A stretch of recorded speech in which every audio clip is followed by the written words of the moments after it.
एक क्वेश्चन है, praise the lord, I have question related to disease, कि मेरा ये जो सवाल है वो बीमारी के विषय में।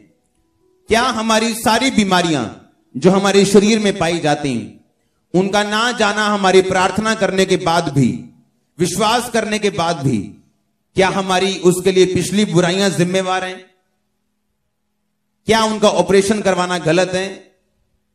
क्या समय लग जाना उस बीमारी को जाते टाइम हमारे विश्वास का ना होना उसके कारण है? मैं दुनिया और अपने परिवार की बातों से तंग हूं, क्योंकि वो मेरे विश्वास को कम बताते हैं। बाइबल बताती, प्रभु यीशु मसीह जब एक जगह जा रहे थे और परमेश्वर ने एक अंधे को दिखाया अपने चेलों को, और उस अंधे को चंगा किया, और चेलों ने पूछा, परमेश्वर जिस अंधे को तूने चंगा किया, इसके घर वालों ने पाप किया था या इसने पाप किया था कि यह अंधा जन्मा? परमेश्वर ने क्या बोला? क्योंकि यह थ्योरी थी कि हर बीमारी जो है वो पाप की वजह से आती, पर यह पूरी तरह से सही नहीं। बीमारियां पाप की वजह से आती, जिस तरह 38 साल के रोगी की लाइफ में थी, और परमेश्वर ने कहा था फिर से पाप ना करना, मैंने तुम्हें अब चंगा कर दिया है, अगर फिर से पाप करोगे तो हो सकता नहीं, तब इससे भी बड़ी मुसीबत में फंस जाओगे। लेकिन उस अंधे को बोला परमेश्वर ने कि नहीं, इसने पाप नहीं किया था, ना इसके घर वालों ने किया था कि यह अंधा जन्मा। कुछ बीमारियां परमेश्वर की महिमा के लिए होती। आमीन। आपका विश्वास कई बार पूरा रहे, कई बार तो भी आपको उस सिचुएशन से होकर निकलना पड़ता है, क्योंकि मैं निकला हूं। अगर मेरा विश्वास अधूरा होता तो जब मैं लोगों पे प्रेयर करता था फिर वो चंगे ना होते, पर मैं खुद अपनी चंगाई के लिए इंतजार करता रहा सालों साल। ये नहीं कि परमेश्वर ने अगर मुझे उस बीमारी से चंगा नहीं किया था तो बाकी चीजों से आजाद नहीं किया था। मैं नशों से आजाद हो चुका था, और बीमारियों से आजाद हो चुका था, बरकत ले चुका था, सामर्थ ले चुका था, सबसे बड़ी बात पवित्र आत्मा का वरदान और उसके दान ले चुका था, गैर भाषा ले चुका था।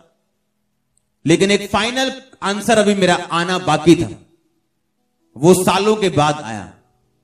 आपका विश्वास कम नहीं है, लेकिन परमेश्वर कभी कभी हमें कुछ चीजों से गुजरने के लिए, हमारे विश्वास को चेक करने के लिए, हमें देखने के लिए कि हम, और ऐसा उन्हीं लोगों के साथ होता है ज्यादा जिनकी जिंदगी में परमेश्वर की योजना बहुत ज्यादा बड़ी है।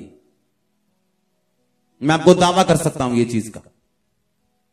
आप बाइबल पढ़ के देखो, जब कभी भी किसी क्रिश्चियन के लेट बच्चा हुआ तो वो शैमुएल के जैसा हुआ, शैमसन के जैसा हुआ, यूहन्ना बपतिस्मा देने वाले के जैसा हुआ, जिसने प्रभु यीशु मसीह को बपतिस्मा दिया, वो भी लेट हुआ था।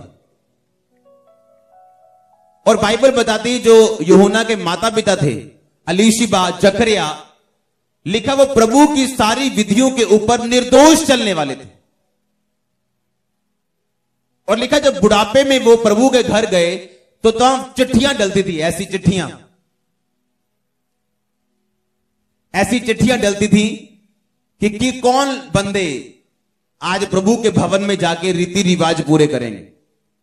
और बाइबल बताती वो बूढ़े हो चुके थे, इतने बूढ़े कि बच्चा करने के भी काबिल नहीं थे, पर उनका भवन में जाना, नहीं तो बंदा सोचे ओ यार मैंने नहीं जाना, क्या हुआ, हम तो बूढ़े हो गए प्रभु को मानते मानते, फिर भी हमारे घर में बच्चा नहीं, क्या जाना रीति रिवाज करने, प्रभु के सामने धूप जलाने, या प्रभु के भवन में जाके अंदर परम पवित्र स्थान में जाके वो रीतियां पूरी करनी, पुराने नियम वाली। मुझे क्या जरूरत है, मेरे को कौन सा परमेश्वर ने बच्चा दिया है, सारी उम्र मैंने परमेश्वर में निर्दोष निकाली, फिर भी प्रभु ने मुझे कोई ब्लेसिंग नहीं दी, तो मैं नहीं जाऊंगा। जब परमेश्वर आपको बरकत ना दे, आपके दिल में क्या आता है और आपके मुंह पे क्या आता है, ये बहुत इंपॉर्टेंट है, और यहोवा इसे चेक करता है। जब आपकी प्रार्थना का उत्तर ना आए, आपके दिल में क्या आता है, दिमाग में क्या आता है, और आपके मुंह पे क्या आता है, ये परमेश्वर इसे बड़ी गहराई से देखता है और सुनता है। क्या यहां पे ऐसे लोग मौजूद हैं, अगर 10 साल भी आपके बेबी ना हो और आपको चर्च से फोन आए कि बहन जी आप वॉलंटियर हो, कल आके दरिया साफ करनी, और अब फिर भी दरियां साफ करने के लिए आओ, बावजूद इसके कि 10 साल से आपको बेबी नहीं हुआ। और अगर आप फिर भी चर्च आओ और प्रभु के काम भी करो, तो इस बात का यह सबूत है कि एक दिन प्रभु अपनी मर्जी, अपनी ग्लोरी, अपनी महिमा को आपकी जिंदगी के ऊपर साबित करेगा और बहाएगा यीशु मसीह के नाम में।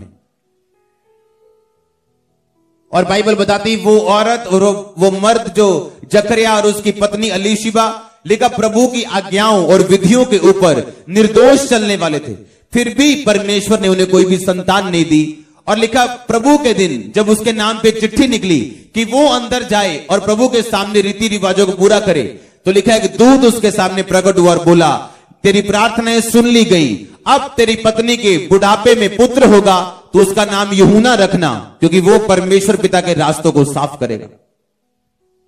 ये एक बड़ी ब्लेसिंग थी। आमीन। ये बड़ी ब्लेसिंग आपकी लाइफ का हिस्सा हो। अगर आमीन ऊंचे, ये आशीष, मैंने कहा बड़ी ब्लेसिंग आपकी लाइफ का हिस्सा हो। अगर आमीन ऊंचे, मैंने कहा ये ब्लेसिंग आपकी। हालेलुया। आज प्रॉब्लम ये नहीं है कि आपको प्रार्थना करने के बावजूद भी कुछ मिल रहा है कि नहीं मिल रहा, क्योंकि आप चर्च में देख चुके हो। जो आज आपने आज गवाही सुनी, जब वो औरत, उसकी वीडियो हम आपको दिखाएंगे, हम ढूंढ रहे हैं कौन से संडे या कौन से दिन आपको वो रोती हुई मिलेगी चर्च में। मैं आपको उसकी वीडियो निकाल के आपको दिखाएंगे 2013 से। आप उसको वर्शिप में रोते हुआ देखोगे, आप उससे प्रेयर लाइन में रोता हुआ देखोगे। हो सकता है मेरे से बात करते वक्त प्रेयर लाइन में उसकी कोई पिक्चर मिल जाए, जब वो रो रही है और चिल्ला रही है कि रिपोर्टों में डेड आए हैं, हमारे बेबी नहीं हो सकता, किसी के शुक्राणु लेके हमने आईवीएफ भी कराया तब भी नहीं हुआ। मैं आपको उसकी फोटो, उसकी वीडियो ढूंढ के दिखाएंगे हम आपको। एक ऐसी सिचुएशन जो चैलेंज करे आपके फेथ को कि नहीं तो हो ही नहीं सकता, डॉक्टर ने बोल दिया नहीं हो सकता, और फिर भी परमेश्वर आपको 5 साल बाद इस पुलपट पे खड़ा कर दे, बच्चे के साथ, आपके अपने बच्चे के साथ। ओह, तो आपका प्रार्थना करने के बावजूद भी आपकी बीमारी का ना जाना, यह शैतानी नहीं। बाइबल कहती है आपको अलग बनाया हर बंदे को। मेरी कुछ हीलिंग पहले दिन हो गई थी जब पहली प्रेयर मुझ पे हुई थी, और कुछ हीलिंग को सालों लग गए थे। कुछ को 1.5 महीना लगा था, कुछ को 1 साल लगा, कुछ को 2 साल लगे। लेकिन प्रभु में बढ़ते रहना, प्रेयर करते रहना, और सबसे बड़ी बात, परमेश्वर की प्रार्थना इसलिए नहीं करना कि मैं बीमारी से आजाद हो जाऊं, इसलिए कि मेरा संबंध परमेश्वर के साथ सही बने। अगर परमेश्वर, जितनी गवाहियां आज आप सुन रहे हो, कोई पिछले संडे हील हुआ, कोई उससे पिछले संडे हील हुआ, कोई 5 साल से आ रहा है वो हील हुआ, अगर परमेश्वर इतने टेस्टिमनीज आपको दे सकते हैं, तो आप इमेजिन करो आपके केस का क्या बनेगा। आपका केस इस मसले से छुपेगा नहीं। आमीन। जितना लंबा ब्लेसिंग उतनी बड़ी। और शैतान का काम है ये, जब आपकी प्रार्थना का उत्तर ना आए, आपको अविश्वास दिलाना, आपको ठंडा करना। बढ़ते जाओ, परमेश्वर आपके संग है। जवाब आने वाला है चर्च, और शैतान को यह पसंद नहीं कि जवाब आए। मैंने कहा जवाब आने वाला, और वो जवाब आपके पड़ोसी, रिश्तेदार, आपके लोग, अपने पराए, सब सुनने वाले। अगर आमीन हो चाहिए आशीष आपकी। हालेलुया।